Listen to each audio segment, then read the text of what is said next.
Okay, Bezat Hashem, this year will be L'Refuat Shelema of Mazal Bat Liza. You should have a full Refuah B'Karov. We're also learning Lahavda Ben Chaim L'Chaim for the line Nishmat of my grandmother Rachel Bat Rivka. Vegam, today was the Yortzeit memorial, the Askara, the soul, the year of Emma Ima Shalom Bat Esther. I was there at the Leviathan today, and at the Shem, it was very nice to see all the family there supporting and a beautiful memorial service. And at the Shem, the turn that we learned tonight as well will also be for a elevation of her soul. Okay, Rabotai, let's get into the halachot that we are up to. We're up to halachot of Maaseh Shabbat. So last week we started on page 225. So let's do a mini review. Let's do a mini review and get up to where we are holding. Okay, so Maaseh Shabbat. The classic example of Maaseh Shabbat is where a person cooks on Shabbat. Okay, and what is the din with that food that he cooked? All right, that's the classic case. We gave an example last week. Right, Jew, talking about Jew. Right, you're talking about Jew, right? Maaseh Shabbat by Jew. Last week we gave the case. So a guy put in eggs, raw eggs, into the stew, right? The cholent, the shua, whatever it was, the chamim. He put in the eggs, and he now cooked the eggs on Shabbat, right? That's Maaseh Shabbat. Now I have cooked eggs on Shabbat. What is the din of these eggs? Okay, so there was a three-way machloket in the Gemara. There was a three-way machloket. What is the halacha from the Gemara? There was Rabbi Meir, there was Rabbi Yehuda, and there's Rabbi Yochanan HaSandlar. Rabbi Yochanan HaSandlar viewed Maaseh Shabbat as a D'oraita issue, and it must be treated very, very strongly. Rabbi Meir was of the most lenient opinion, and Rabbi Yehuda was an opinion in the middle. So if you go to page 227, we have the chart. So just to review the chart very, very quickly. Rabbi Meir, the most lenient of opinions, he says if you did it on purpose, right, the person, the kavanah, he knew it was Shabbat, he knew it was Asur, and he went ahead and he cooked those eggs on Shabbat, those eggs are permitted after Shabbat. And if he didn't know, it's permitted on Shabbat for everybody. So he's very, very lenient. Rabbi Yehuda says, listen, the guy did, Maaseh, he did something wrong, right? So therefore, Rabbi Yehuda says, if he did it unintentionally, b'shogeg, Maaseh, he still did something asur b'Shabbat, you cannot let him get hana on Shabbat from it. He can only get hana motzei Shabbat. Okay, him and everyone else can use the motzei Shabbat if it was b'shogeg. But if he did it on purpose, then for the guy himself, what he did is asur le'olam, okay? Asur le'olam for himself. For other people, it's permitted after Shabbat. And this is what we said, the Rambam said was the halacha. As Rabbi Yochanan, though, just to review Rabbi Yochanan Shita, Rabbi Yochanan said, if it was accidental, also for him forever, everyone else after Shabbat. If it was on purpose, it's also forever for everyone. And the Rambam points out, and let's point out that Rabbi Yochanan Sandler was considering Maaseh Shabbat a deoraita, therefore asur, because you have to be more mach when it comes to deoraita. That was the cases that we saw. The Rambam on page 229, the Rambam on the source 5, the Rambam says the halacha. Yisrael she'asim halacha b'Shabbos im over b'asa b'zadon, did it b'zadon intentionally. Asar lo lihanot ba'otam halacha le'olam. He's not allowed to. The guy who did it, he's not allowed to have any hana forever. B'sha Yisrael mutar lahem lahanot ba the motzei Shabbat miyad shenema ushmatem Shabbat ki kadosh he kadosh ve'em maaseh kadosh. Right, that was basically the Gemara. That's what the Rambam says that the Maaseh Shabbos is a derabanan.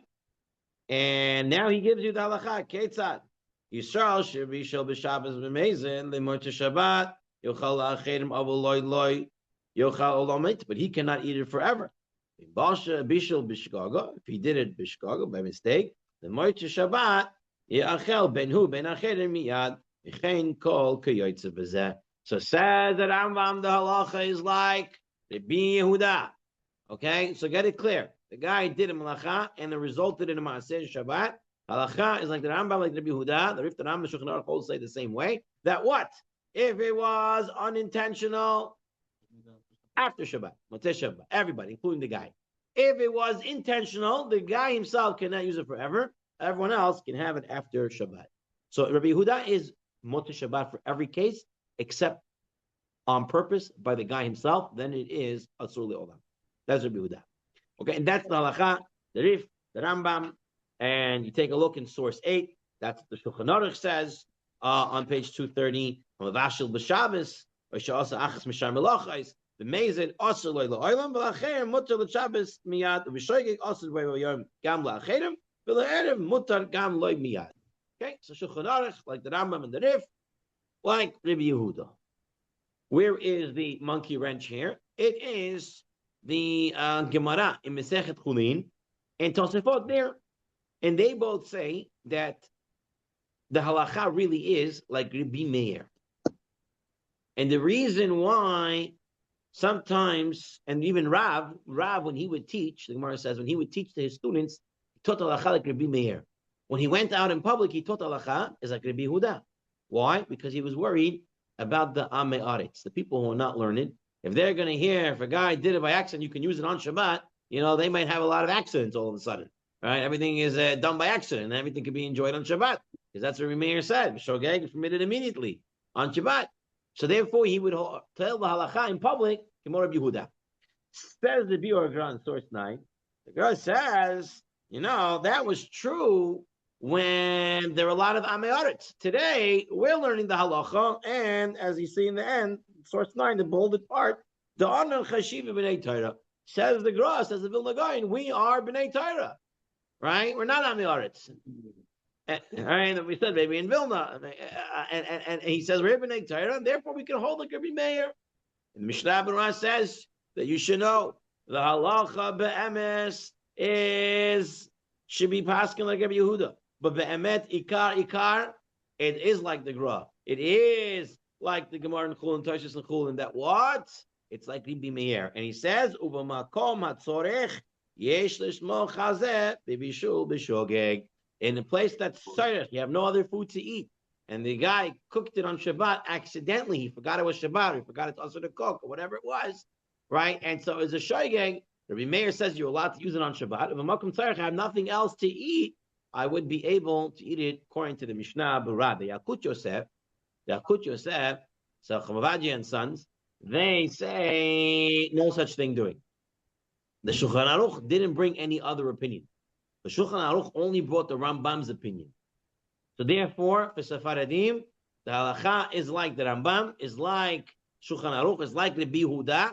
Even uf makom tzorech, even if I have nothing else to eat, I can still not eat it. I can only eat that egg that was cooked on Shabbat by accident only after Shabbat. That's what the Yalkut Yosef says on that din. Okay? So that was really the basis and the start of understanding the halacha of Maaseh Shabbat, something that is now made on Shabbat. Okay. It's for any melachot, right? Rabbanan, Midoraita, there's no distinction. Right now, we're dealing with Deoraitas. Any Deoraita malacha. Okay? We're going to see the Rabbanan hopefully later. Right now, everything, any malacha, not just bishul, you're correct, not just bishul, any malacha that is done on Shabbat, and there is a Maaseh Shabbat, we're going to have to later define what exactly is Maaseh Shabbat, what is a resulting of Shabbat. Is it something physical? All right, we're going to get into just to show you. Here's the question, right? When I make bishul, I take something raw and I made it into a hard egg. All right, I changed the egg. What about if I sent in a taxi on Shabbat, all right, a box of cookies? So there was no change to the cookies, but the car was driven b'isur on Shabbat. Is that considered Maaseh Shabbat? We're going to get there, all right? There's a Chayei Adam. There are others. We'll have to get there at that time. But that's why I'm using the result. Maaseh means like a work. Something was done, an action. So the resultant of an Isser on Shabbat. Let's just use that because that will be important to everyone. Okay, Now, we said b'shogeg and we said b'mezid. For everybody, in all cases, Maaseh Shabbat b'shogeg mezid is always permissible after Shabbat, except for the guy who did it on purpose for himself. That's asur le'olam. That's Rabbi Yehuda. That's the halakha. What about a case of mitasek? What is mitasek? Mitasek was the case where the guy was scratching his back on the wall. Okay? He's scratching his back on the wall, and as he's scratching the back on the wall, he knocks the light switch. And now the light switch goes on. It's an issa d'oraisa. Why? Because he has an incandescent light bulb. Okay, so it's an actual fire considered. It's an incandescent light bulb. He knocks on an incandescent light bulb. So it's a d'oraita malacha. Is it shogeg? Is it mezid? Or maybe it's not even shogeg. So says the Piskei Tshuvot, and Yalkut Yosef says the same thing. If the guy was mitasek, he wasn't planning to do this. It was no shogeg. It wasn't accidental. He didn't even accidentally turn it on. He was massaging his back, and he got a little bit too much into it, and he knocked the light switch. In this case, right, nothing. He knows it's malacha, knows it's Shabbat. He had no intention to do it, and it just happened because he was rubbing his back on the wall, and then the light switch went on accidentally. This is so accidentally that we're going to say it's not even considered shogeg, and you're allowed to use it even on Shabbat. That light that went on. Okay? This is classified as completely unintentional. It does not fall into the category of Melech Machshevet. It is therefore mutar lahanot me'ora af b'Shabbat. So that is mutar. What is not mitasek? What is not accidental? Mitasek, just doing something else and it happens. Then if a guy who has the habit to walk into the bathroom and turn on the lights, or walk out of the bathroom and turn off the lights, okay? That's not mitasek, because that, in the end of the day, is called shogeg. I don't know if he forgot that it's Shabbat, rather it's a habitual. He's programmed to do it. It's muscle memory. Not that you forgot about Shabbat. I know it's Shabbat. I'm in my Shabbat suit. I'm in my Shabbat hat, my Shabbat jacket. I'm singing Shmir out there, singing everything out. And I'm walking out of the bathroom. My habit is shut the lights. Or turn on the lights, whatever, whichever way it is. So even the Yalkut Yosef says this is not considered mitasek, and some want to say it is mezid. So the Piskei Tshuvot says ulai af karov lemezid. Guy doing this might even be considered karov lemezid. Just to get the halacha, say the guy did this. He walks into the basement and he has a habit to turn on the light when he walks into the basement, and he turned it on and he did a malacha doraita. Okay, because it's an incandescent light bulb, right? Everything will change when it's derabanan, when it's LED lights. All right, but right now we're dealing with that. What does he say over here? Just to review, what did we say? In this case, over here, we said if someone mistakenly and simply by habit flipped on the light switch on Friday night as he entered a room, this is considered a classic case of bishogeg. And what's bishogeg? Bishogeg is only mutar after Shabbat. So you will not be able to use that light. So this is a classic example. Okay? They forgot to turn on the lights in the bathroom on Erev Shabbat. Right? You tell the kids to turn on the lights, and they didn't do it. And then you come home, and you want to use the bathroom. You walk into the bathroom, you know it's Shabbat, and by habit, you just turn on the lights. And it's an incandescent light bulb. Okay? So it's a doraita issue. Technically, you're not allowed to use that light until after Shabbat. You would have to close your eyes and use the bathroom. I don't know what to do, but you're not allowed to use that light. It's b'shogeg. And b'shogeg is only mutar after Shabbat. Okay. What else did we see? We saw last week about... So then you can do what you could have done with the night light. Right. Correct. Okay, what about non-observant Jews? There's two topics of them. We'll get to them again in a little bit. Right now, we want to know, we said that we can use it miyad motzei Shabbat. You can use it right away after motzei Shabbat. We also know the halacha, ba'amira l'nachri, when you tell a guy to do something, you cannot use it right after Shabbat. You have to wait, b'chtei she'asu. however long it takes for it to have been done on Shabbat, you have to wait that amount after Shabbat and able to use it. What is the din by a chiloni, a secular Jew? Do we view him as a Jew and say, when a Jew does something on Shabbat, Maaseh Shabbat, what happens afterwards? It's mutter miyad, mutter Shabbat. Or do we say, this guy gets the status, this chiloni gets the status of a mumar for Shabbos, and he's somewhat of a guy, and you have to wait b'chtei shi'asu. So it is machloket poskim, and it's based on reasons of why there's b'chtei shi'asu. Okay, so the Mishnah Berurah goes for different reasons. In the end, Maaseh, the Rabbi Victor Nevenzal and the Yalkut Yosef, they both say, listen, the guy is a Jew, and he's no b'chtei shi'asu. You don't have to wait afterwards like you wait for a guy. However, the Piskei Tshuvot says, no, you would have to wait. You would have to wait the time it would take for it to be done. And you have to treat him like Ovdei Avodah Zarah, because someone who doesn't keep Shabbat is like someone who is worshipping Avodah Zarah. Therefore, he's somewhat of a goy, and therefore, it's B'chtei Sheya'asu. Okay, that, Rabotai, was all a review of last time. Now, we're going to start the new piece for today. So we are now on page 235. Rabotai, this Pri Megadim that's brought by the Mishnah Berurah is a very, very important halacha. Because 99% of the times, things that happen on Shabbat, when it comes to cooking stuff and food like this, we're going to see it's going to be permissible even as a Maaseh Shabbat. And the reason being is, what is the din?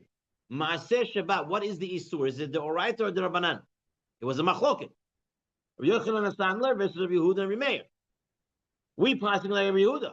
Rabbi Yehuda holds, and the Rambam says it beferish, that Maaseh Shabbat is a derabanan. Take a look at this Mishnah Berurah.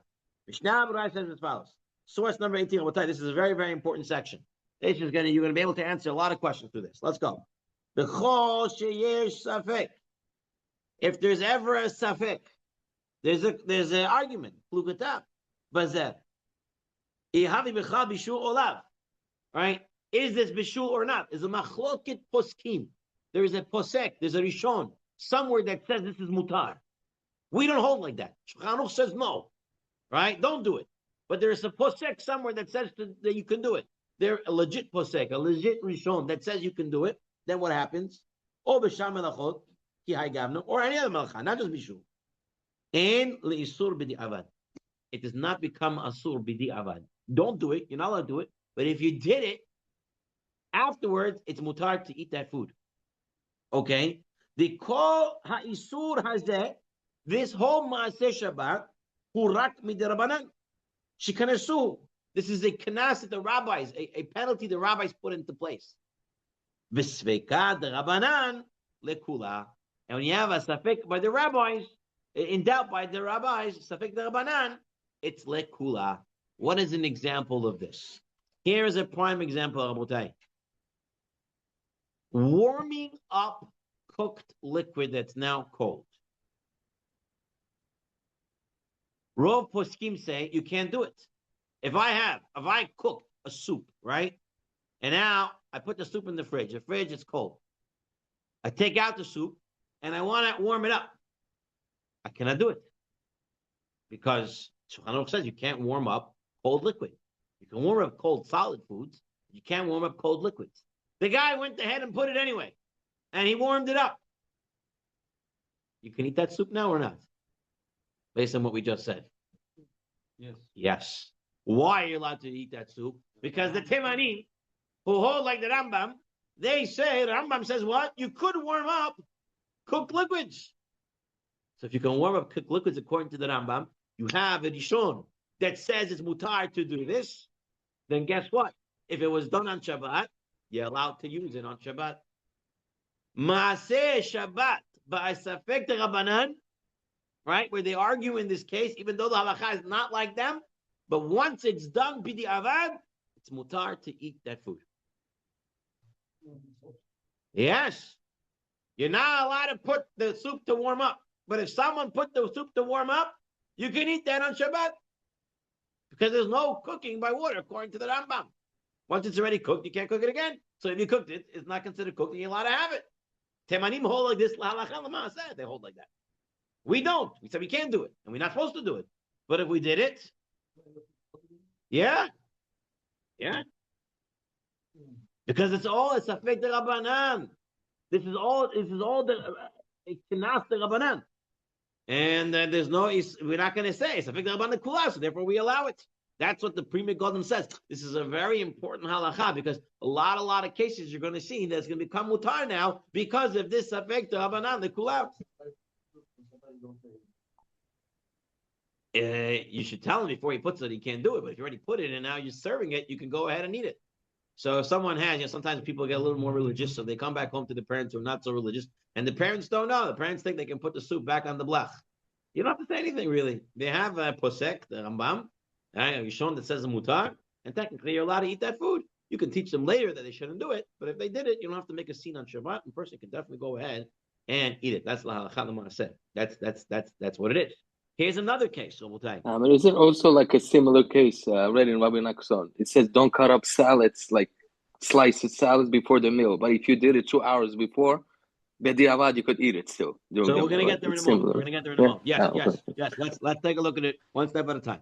Okay. Now, another very, very important one when it comes to bishul. There is a machloket, lahalacha. What is considered cooked? Right? We say you can't cook after something is cooked. At what point is it considered cooked? Right? The rosai 1/3 cooked, no? The rosai something. Right. So Machal ben Drusai, he would eat, this is the thief on the run, and he would eat everything either half cooked or a third cooked, right? What's less cooked? The third cooked, right? Half cooked is more cooked, right? So 50% and 33%. So let's go with the 33%. So third cooked. We say it's not considered cooked until it's actually cooked. All right? And therefore, you cannot do anything till it's fully cooked. You cannot do anything on Shabbat to make it cook faster. But there is a shita that says that if something is cooked, Ma'achel ben Drusai style, that it's 1/3 medium rare, it's considered cooked. So then if someone went ahead on Shabbat and did something to finish it off, then guess what? Now you have here, the guy did something wrong. But there is a shita that says it's already cooked. If the shita that says it's already cooked, and the guy already did it, it's Maaseh Shabbat. Maaseh Shabbat is the Rabbanan. Savek the Rabbanan, the Kula. A person would allowed to be allowed to eat that food on Shabbat.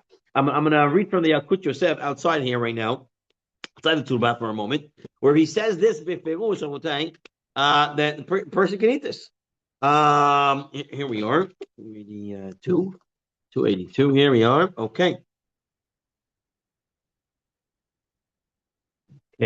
The Shulchan Aruch ruled that it's forbidden to place a food on the fire on Shabbat, even if it has already been cooked partially for Shabbat and has reached the stage of Ma'achel ben Drusai, meaning it's already been edible, just barely so. His ruling is following that of the Rambam, is that such an act is forbidden by the Torah. Nevertheless, if one cooks it on Shabbat until it is well done, the food may be eaten on Shabbat, since there are poskim who rule that such an act is permitted.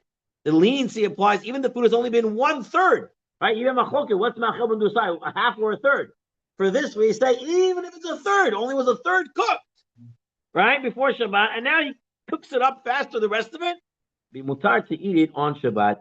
Since some poskim rule the Ma'achel ben Drusai means food that's been 1/3 cooked, therefore a person allowed to eat that on Shabbat. Another example he brings here in the Yalkut Yosef, we know that you're not allowed to place a cover on a pot of food that is on the fire on Shabbat unless it's been already completely cooked, since covering it speeds up the cooking process.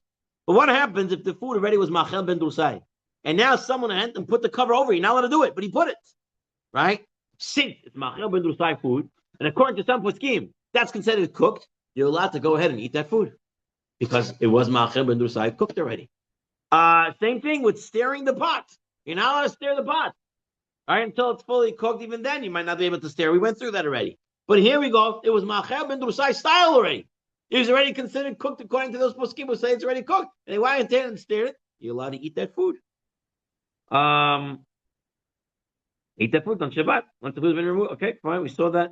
Cooked water that once been cooked before. Oh, so here, Malkiel, you talked about chopping the vegetables. Here, the Yakut Yosef says as follows. If someone wishes to make a vegetable salad on Shabbat, he may do so within half an hour before being served and eaten, but not any earlier in advance, right? So he's chopping well. The Shulchan Aruch ruled that if one would chop the vegetables any earlier in advance, one would commit an act of malacha of tochen. If so, even so, if someone did chop the vegetables more than a half an hour in advance, the salad may be eaten on Shabbat. Why? Since the Ar Poskim ruled that it's always permissible to chop vegetables. There is no din of tochen by vegetables, right? So therefore, what?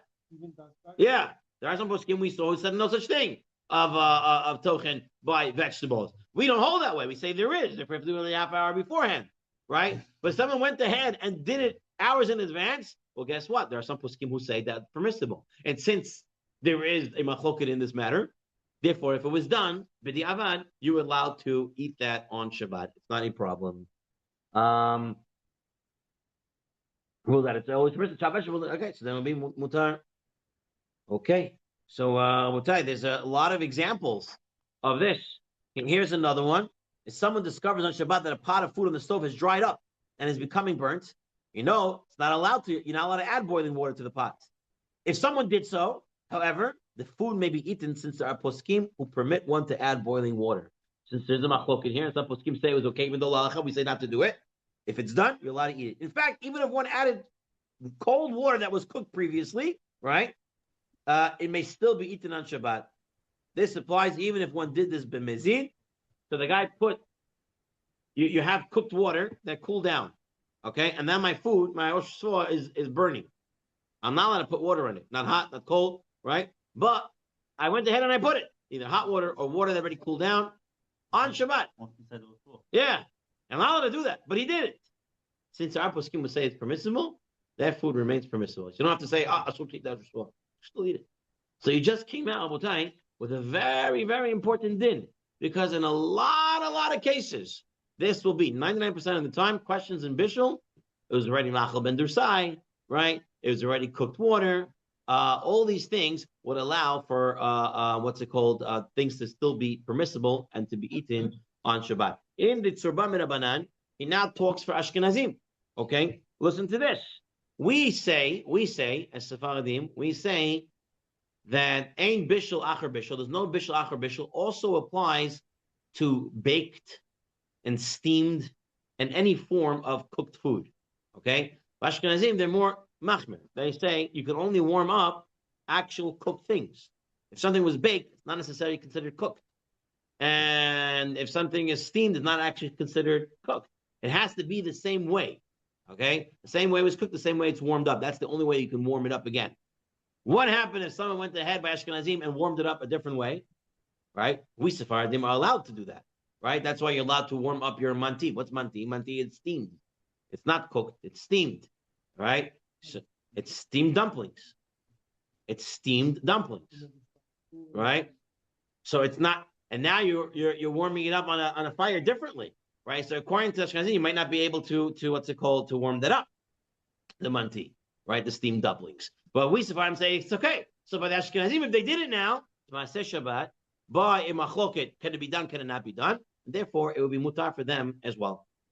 Okay? Same thing. They talk about, we don't have a davar gush issue, right? Davar gush was when you have a hot piece of food that went into a klisheni, and then you put something raw on top of that piece of kugel. So you have a very hot piece of kugel. It's in a klisheni, or a hot steak, and it's still very hot.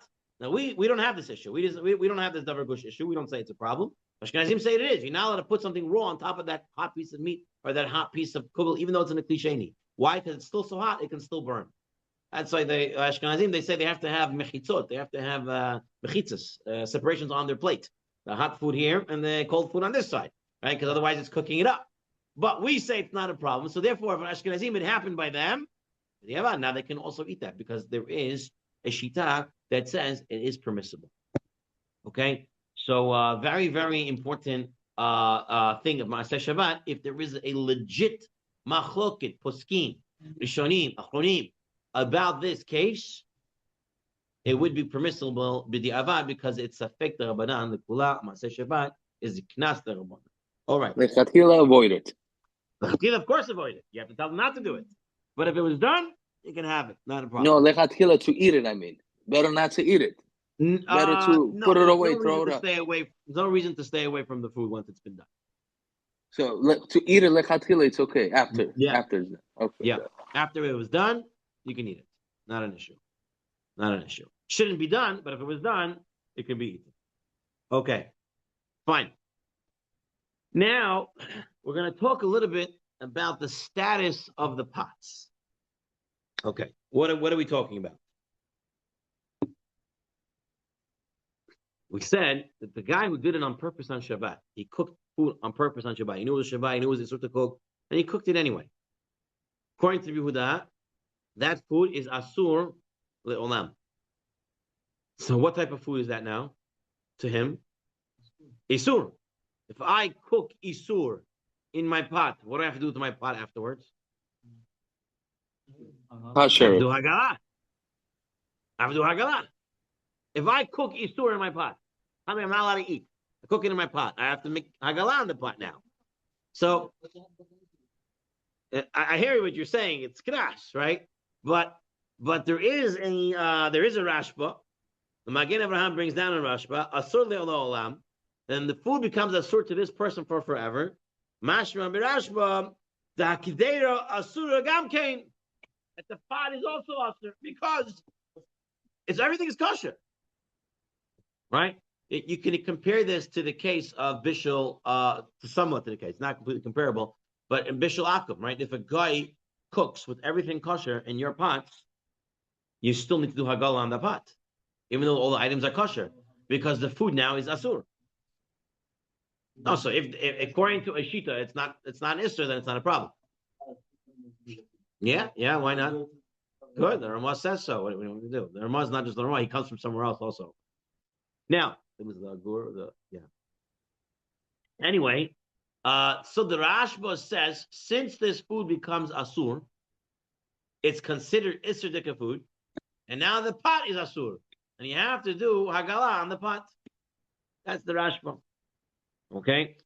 The Yalkut Yosef, he wants to say, perhaps the Rashba is under the opinion that Maaseh Shabbat is a Doraita. Now, if Maaseh Shabbat is a Doraita, and it's Asur Le'olam, we're talking about Doraita level stuff, it makes sense to say that you have to do Hagalah. But said the Yalkut Yosef, that we who hold Maaseh Shabbat is the Rabbanan. Maaseh Shabbat is the Rabbanan. Like you said, it's a Knas the Rabbanan. It's not really Asur Dika food. It's Asur Le'olam for him, but permissible for others. And therefore, the pot is not requiring Hagalah. It's better to do it, but if you didn't, it'd be okay. So take a look at the Yalkut Yosef. Amavsheh b'Shabbat b'mezid shitva shel Asur Le'olamit. Hakedera shebishalba muteret lo l'motzei Shabbat ve'ein atzicha shum echsher. It doesn't need any preparation. It doesn't need any kashering. Umikol malkam, but im efsher, if it's possible, nachon lahachmir lehegil et hakedera. It's better for him to do Hagalah on this pot if he can do it, right? Avalach but for others, hakedera muteres. According to all opinion, it doesn't need any Hagalah, doesn't need any kashering. It is going to be permissible for everyone else. Because everyone else, the food is permissible. Because everyone else, the food is permissible. What? Well, whatever way it went in, it has to come out. So most times you're cooking with water. So it'll have to be with water. Well, it's the cooking inside. We care about the fire outside. Yes, sir. The answer of he can't eat that food. I hear you. So that's the Yalkut Yosef said you don't have to really do it, right?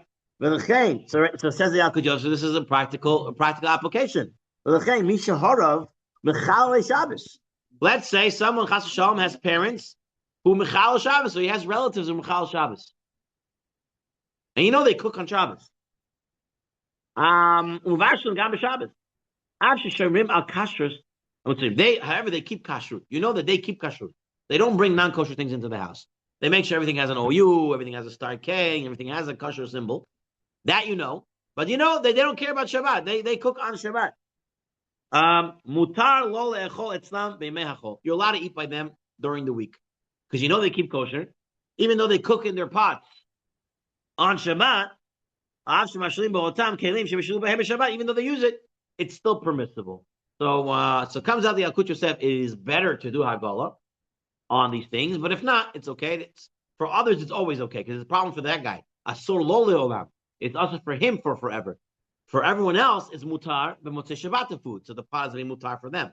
Okay. Now, in the Yalkut Yosef, in the English edition, he says something interesting regarding this topic.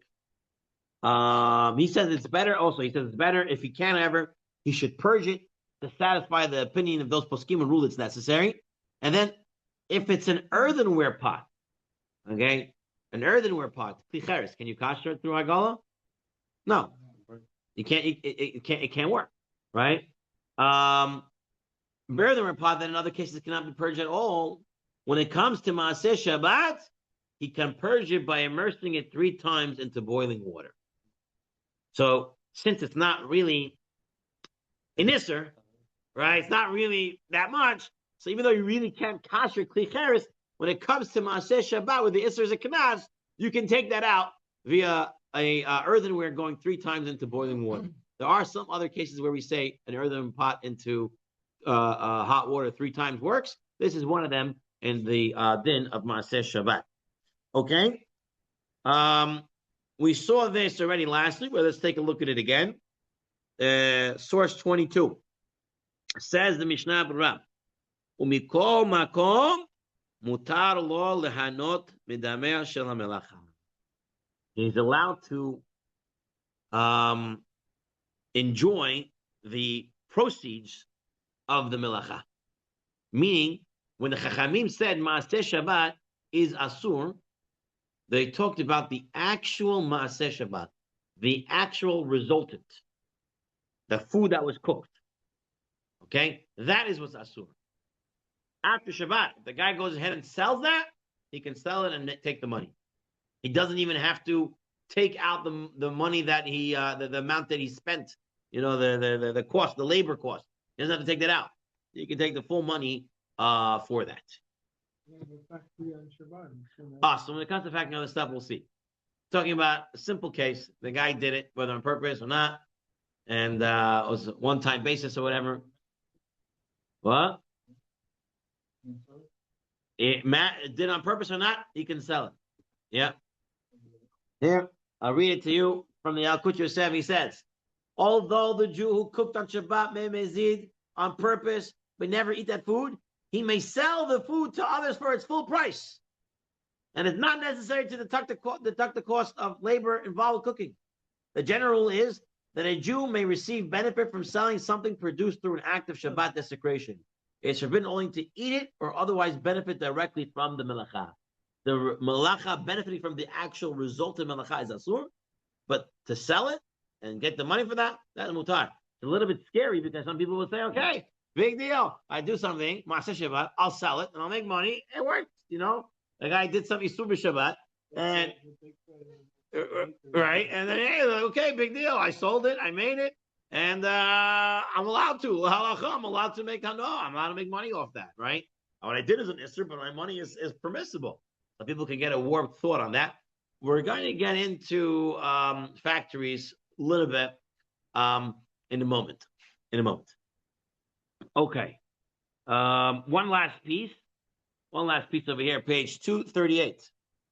Page 238. The Pnini Halacha. The Halacha says, okay, we have to go back to understanding what is a resultant malacha, right? The result of the malacha. We spoke about this by the Emil Nachri, right? So he says over here, an example. If a light in a room was on and one knowingly turned it off, B'mezid, I turned it off. One may sleep in the room. Why? What did we see when we learned about Emil Nachri? What's with the light off?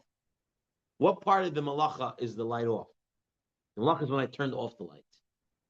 Now that the room is dark, that's a indirect result of me shutting off the light switch. The malacha was me shutting off the light switch. Now that the fact that it's dark, that's not a direct result of me lighting off the light switch. That's the fact that it's dark everywhere and that the room is dark. It has nothing to do with, I mean, it has to do, but not directly resulting. And therefore, you're allowed to sleep in that room. Even though it is not easier to sleep there, it's permitted. Since there's no direct benefit from the malacha, it simply removed an impediment to sleep. Since it was hard to sleep there, you shut the light. Now it's okay to sleep there. What you did was wrong, but Maaseh, it's not a direct benefit. It's not an enhancer. Doesn't enhance it. Right. So, turning on the light is an issue, right? Because that is a direct benefit of the malacha. You can see now, right? But shutting it off is not a direct benefit. I shut it off. That was that second, but afterwards it's not. Here in the Yalkut Yosef, let's take a look at how he brings this in. Yeah. Like this, end up in the room with the light. 4 or 5 boys in the room going crazy. We would take a pillow and throw it on the switch. If we get it, we get it. Right. I mean, you were allowed to sleep in there after that happened. I don't know if you're allowed to throw the pillow on there, but Maaseh, you were allowed to sleep there once the light came off, right? Because in the end, it's your koach that's doing it, so it will be considered that person doing it. But I can hear the rationale. But Maaseh, even if someone did it unknowingly, amazing, you were still allowed to be able to sleep there. Let's see how he formulates the halacha here. The light was left on in the bedroom, and a Jew desecrated the Shabbat by turning the light off, whether by mistake or on purpose. It is nevertheless permissible to sleep in the dark room. This is not considered benefiting from the act of Shabbat desecration. It's not considered Maaseh Shabbat. One more case similar to this is the case of the automatic door. Okay? So what happens with the automatic door? Let's say a Jew went and stood in front of the automatic door. Open? And it opened now. Can I go through it? Wait for someone else to come out. Wait for someone else to come out or to come in. The Jew went in front of the doors and opened it up. It's now open, and I'm right there. Can I go through that door? Meaning he caused Maaseh Shabbat, the door to open. Mm-hmm. But in the other way to look at it was just like the light switch when it turns off, right? The resultant was the door open, but now that the door is open, right? He just removed an impediment, something that was blocking me from getting in.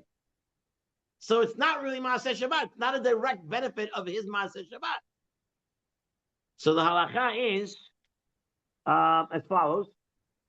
The Jew does not benefit directly from the act of opening the door. Walking through the doorway is not an act of using the door. Okay, the guy did something to the door. Now the door is not there. I'm not using the door. As far as he's concerned, the door did not have to be there altogether. While the door was closed, it was not possible to go through the doorway. But the act of the malacha was done to the door, not the doorway. In Talmudic terms, it is as if there was a lion crouching in the doorway, and the act of opening the door is equivalent to chasing the lion away. So it's not a direct result of the malacha, and as such, it's not considered Maaseh Shabbat, and as such, one would be able to go through that door. So if someone, either b'shogeg or mezid, made an automatic door open, one would be allowed to go through that automatic door, that door, while it's still open, because it's not considered Maaseh Shabbat. Okay, that is on automatics, and that is on their indirect results. That's about the pots. Now we're coming up, to everyone's favorite question. Everything we said till now was all about deoraitas, right? All about all about deoraitas. Person did actual melacha, and now you have it b'shogeg b'mezid. What about the rabbanans? Does it change the facts? If the person did it the rabbanan b'shogeg b'mezid, does it change the result? Do we still pass in Rabbi Yehuda or do we not? So take a look at this very insightful Rambam over here. We're on page 239. We're in source 24. The Rambam says, it's asur to toivel kelim temeim b'Shabbat mipnei shehu ki mitaken keli. You're not allowed to be tovel kelim. If a keli was tameh, and I want to go and tovel it, I'm not allowed to tovel it on Shabbat. Why? Because I'm fixing it, right? And this is the Rabbanan. It looks like it's mitaken keli. It's a derabanan. I'm not allowed to do it. Now, what happens? Hamatvil kelim b'Shabbat. The guy went ahead and he toveled it.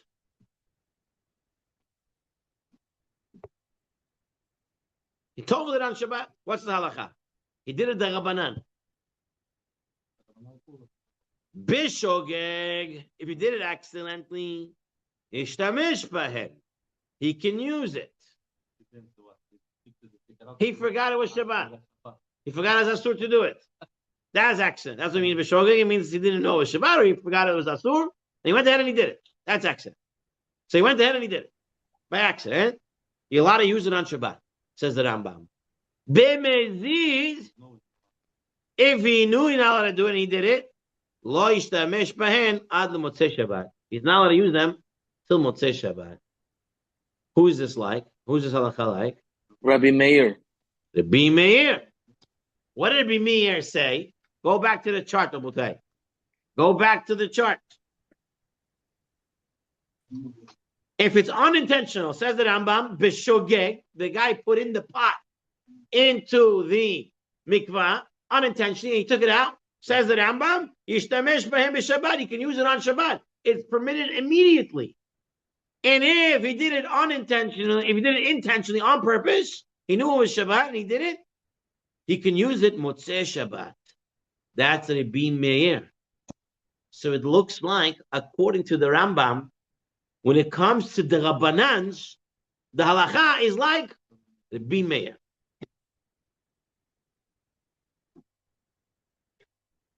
That's what we have. It looks like when it's the Rabbanans, the halacha is like Rabbi Meir. Now, does Rabbi Yehuda, so the question is, I guess, does the Rambam understand, listen good, does the Rambam understand that Rabbi Yehuda is modeh to Rabbi Meir in the Rabbanans? Meaning that that's Rabbi Yehuda's shita in the Rabbanans. That's what we want to understand. Because you remember, Rabotai, there was the question, who's the halacha like? Rabbi Yehuda or Rabbi Meir? And we said Rav would always teach like Rabbi Yehuda in public. And Rambam took the halacha like Rabbi Yehuda. That means the Rambam holds the halacha is like Rabbi Yehuda. So how could the Rambam here say the halacha is like Rabbi Meir? He doesn't say Rabbi Meir, he just says the halacha. So maybe the Rambam holds that Rabbi Yehuda holds like Rabbi Meir when it comes to rabbinical isurim of Shabbat. But what would Rabbi Meir hold in this case? Maybe he would hold different in this case. So we still hold Rabbi Yehuda, and Rabbi Yehuda in Rabbanan holds like Rabbi Meir. You're good. Yeah, you have a good point. Would Rabbi Meir be more lenient? Right. I hear you. Right. For what we know, this is a good question. For what we know, Rabbi Yehuda holds like Rabbi Meir by the Rabbanans. Okay. Now, the only question with this, Rabotai, and there's on page 240, there is a Gemara over here. We're not going to go through the whole Gemara. But the point of the Gemara is we're going to bring out. Okay. And there's a question on Rabbi Yehuda.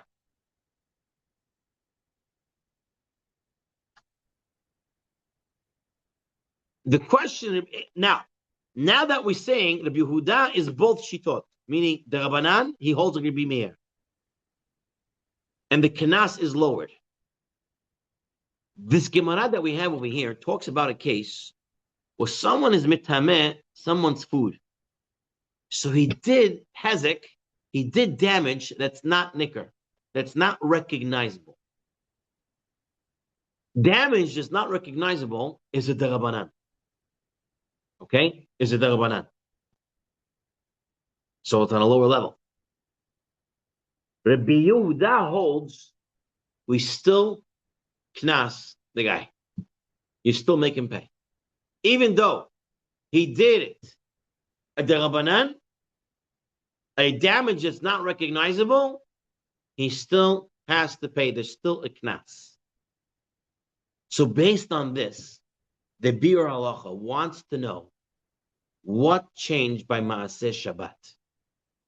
If Rabbi Huda always holds, we punish the guy no matter what, if it's the Rabbanan or the Oraita, why all of a sudden, according to the Rambam, Rabbi Yehuda, when it comes to the Rabbanan, he's lowering the knas, and he's saying you can use it even on Shabbat. And afterwards, the guy can use it, and if he did it on purpose, he can use it right after Shabbat. The knas is not the same knas. What happened here? Why is he changing up the knas? When he holds in this Gemara, in Masechet Gitin, he holds that the knas remains the same. There's always a knas. When he did the Rabbanan, he did a Doraita. The knas of the Rabbanan is there. It stays. So why over here he's lowering it? That is what the question is. So take a look at that box on the bottom. According to the Gemara, when one has damaged another's produce in a way which is forbidden only with the Rabbanan, Rabbi Yehuda forbids deriving benefit from an intentional offense. You're not allowed to have any hana from that if it's b'mezid, right? It's asur le'olam. Considering this Gemara, how can the Rambam rule that anyone may derive benefit from rabbinic prohibition after Shabbat, even if performed intentionally? The Bir Halacha raises this question and leaves it unresolved. Okay, you just have to change the word on to after in the second line in that box, second to last line in that box. He made that anyone may derive benefit from rabbinic prohibition after Shabbat, not on Shabbat, because when it's intentional, we saw it has to be after Shabbat, right? So he should talk about intentional offense, right? If performed intentionally. So I think that was a mistake on their part. Anyway, let's take a look at the Bir Halacha. This is where the question really pops up. So the Bir Halacha says, you have to take a look in here. Why the cost of Shemagrad, the Malacha, the Rabbanon, Rabbi Yehuda Savik, Rabbi Meir, Umashma Sham, the Bein Le'inyan Shoygeg, the Bein Le'inyan Mezid, that Rabbi Yehuda holds like Rabbi Meir by Rabbanon, whether it's Shoygeg or Mezid. Chemashma Rambam, She Pasek that when he's Tavel the Mezid, Lo Yishtamish Behem Ad Mot Shabbat, Umashma Mot Shabbat Mutar Afilu Loi Ve'amai. Hal Divrei Rambam. The pasuk of Yehuda that he says that it's the psak is like Rabbi Yehuda, the v'malacha deoraita b'mezid asur lo loylam, gam b'rabbanon tzarich liyot b'mezid ken. You have to say the same thing. The Rabbi Yehuda saver the loy comes to shoy got to mezid b'rabbanon avu b'mezid gufa lo matzina b'gemara shechiluk Rabbi Yehuda b'ein b'rabbanon the deoraita b'tzarich. It says the Biur Halacha, the Rambam, he holds the Rabbi Yehuda. He should not be making any difference. And the Derabanan Melachas, the Melachas of Derabanan, should also be the same Rabbi Huda, the same Kinas, not lower down to Rabbi Meir's level. That's the question that the Bir Halacha has in the Rambam, based on the Shittus of Rabbi Huda and Maseches Gittin. However, the Sharat Tziyun, he says over here, even though it's a good question, Umekomokum, Linyan Dina, according to the Halacha, for the Din, even without this question, Sak Hagra, according to the Vilna Gaon, I feel Malacha de Oraita, even to Malacha de Oraita, the halacha is like Rabbi Meir, right? The Vilna Gaon holds like the Tosfot, holds like the Maran Chulin. That what? Like Rav, who says to his students, halacha is like Rabbi Meir. And the Vilna Gaon says today, the halacha is like Rabbi Meir, right? So if Malacha de Oraita, there is an opinion, it's like Rabbi Meir, with the Rabbanan, Bevada Yesh L'Hakal B'zeh. Therefore, you're allowed to be makel in this, and the halacha is like Rabbi Meir when it comes to the Rabbanans. Take a look at the Yalkut Yosef. He gives you an example, page 28, page 242, source 28. All right? Someone turned on an air conditioner on Shabbat. Or turned on electrical appliances. Now, there is no incandescent bulbs there, okay? There's one of the older manual air conditioners, non-digital, right? There's no lights on there. And the guy turns it on Shabbat. You remember one of those, the click, and it goes on. So what did he do? What Isur did he do? Derabanan. There's no, right? According to, we say electrical currents are Derabanan. The issue is the filament in the incandescent bulb or the fluorescent bulb that could be considered a doraita of fire. Otherwise, you're only dealing with the Derabanan. So the guy turned it on. It's the Derabanan. What's the story with the Rabbanan? If it was done b'shogeg, everyone can enjoy it on Shabbat. If it was done b'mezid, then what? He has to wait till after Shabbat, and everybody also after Shabbat. According to Meir, intentional is after Shabbat. So if it's unintentional, you can use it on Shabbat. If it's intentional, you have to wait till after Shabbat. So that's what he says over here. If you did it b'shogeg, or you can enjoy the air conditioner because all it is a Darabanan, and the Rabbanan halachas like Rabbi Meir. The Yeshlis Moachal Das Achronim Hasvayim She'en Ba Azarim Isur Min HaTorah El Midrabanan. So all electrical devices, right, that doesn't have an issue of the oraita in it. So we saw psak that LED lights is at most a derabanan. It's not a deoraita. So today, if you have an air conditioner that has an LED display, one can possibly say the same thing, that it's only an issue of derabanan here. And if it's only an issue of derabanan, and the person turned it on, and if it's unintentionally turned it on, the person is allowed to enjoy the air conditioner on Shabbat. If it was turned on b'shogeg, he didn't know it was Shabbat, or he forgot it was Asur, then the person was able to enjoy it. But if you did it b'mezid, then you can't use it.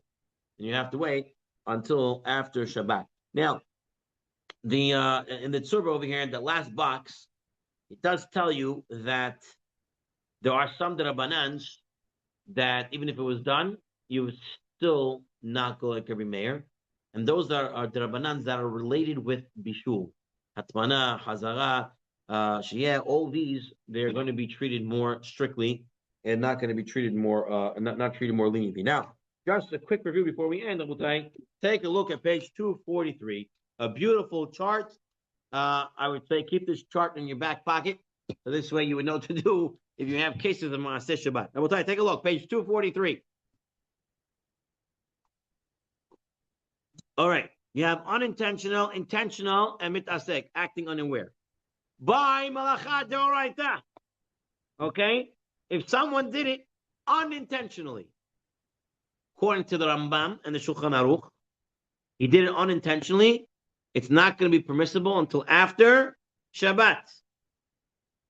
Okay? Until after Shabbat. Intentionally, for the guy, it's forbidden forever. And for everyone else, is permitted after Shabbat.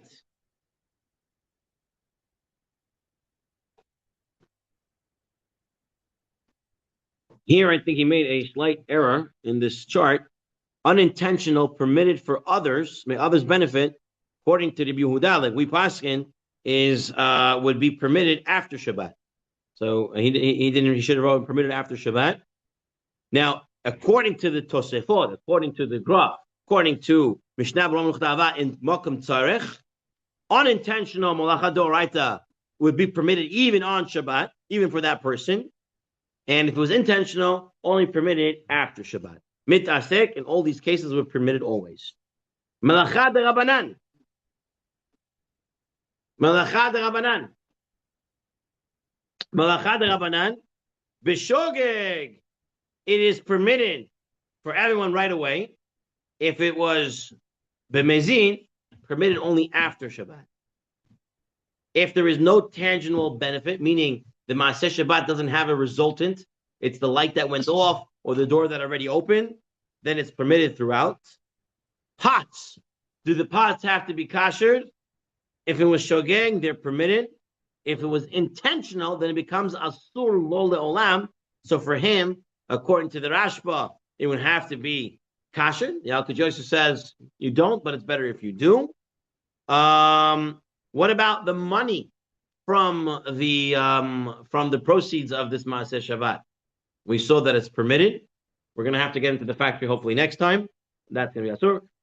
So proceeds are going to be mutar. You're allowed to sell it.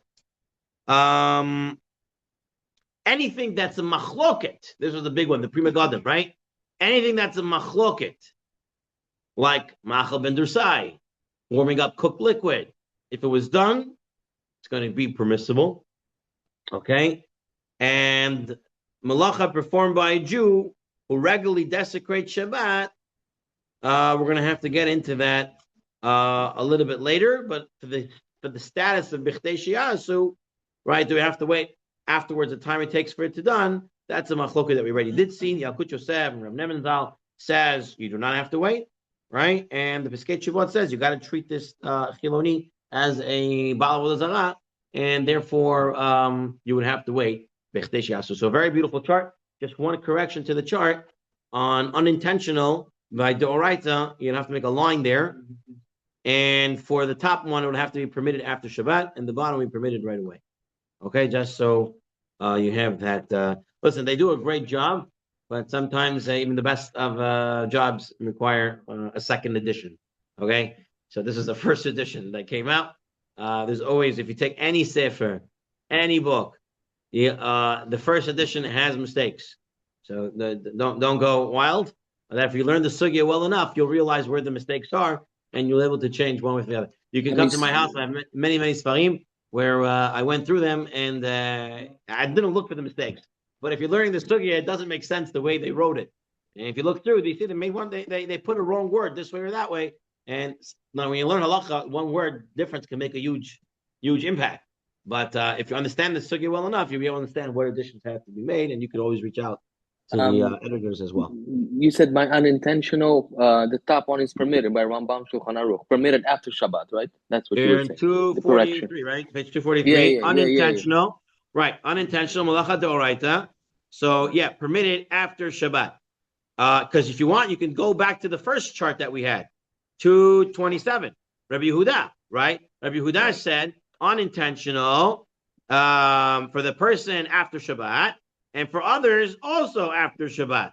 So they just forgot to put after Shabbat, and they're on the top. Okay? According to Tosfot on the ground, we permitted right away. Well, otherwise, this chart is perfect. Just one little addition to do to it.